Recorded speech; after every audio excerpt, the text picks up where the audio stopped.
Stand on God's word. This is Brother Raj with Victory 180.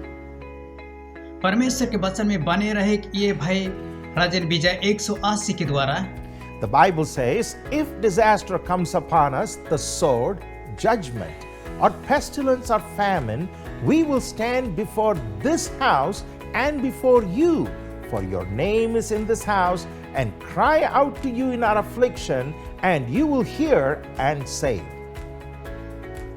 Bible कहेला अगर तलवार चाहे अकल यानी कोई विपायित अभी होले हो हमरे मन ही घर में और तोर सामने ठड़ाई के हमर दुख के लगेन तो के दुहाई करब और तोय हमके बचाबे. The third step to our victory is standing on the unchangeable Word of God.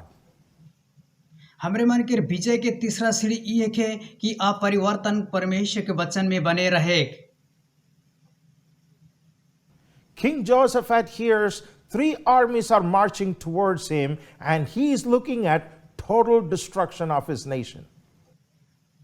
राजा जेहोशाफात सुनला कि 3 गो देश उकर विरोध में आवत हैं और वो देखे पड़ला कि उकर देश पूरा तरह नाश हो जा है. So he sets his heart to pray and seek God's help.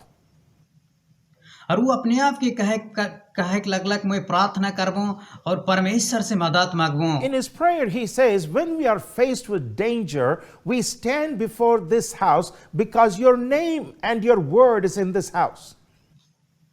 और ई प्रार्थना में वो कहे लगलक जे बेर हमरे मन परिस्थिति के सामना करब तो ई घर के सामने आवब कारण कि तोर नाम और तोर वचन ई घर में आहे. Today we are the temple of God.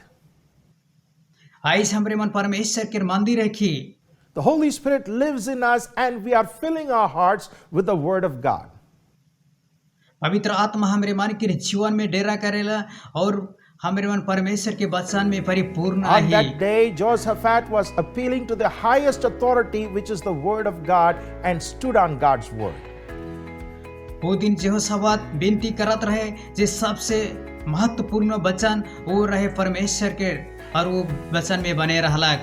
Today, as we fill our hearts with the word, hold to the promises of God, we too will be able to stand against every adversity and walk in victory. आई जे बेरा हमरे मन परमेश्वर के वचन में बने रहा तो हमरे मन के जीवन में जे भी परिस्थिति आवी वो सब कोनो में हमरे विजय पावे परब. Let's stand on the word.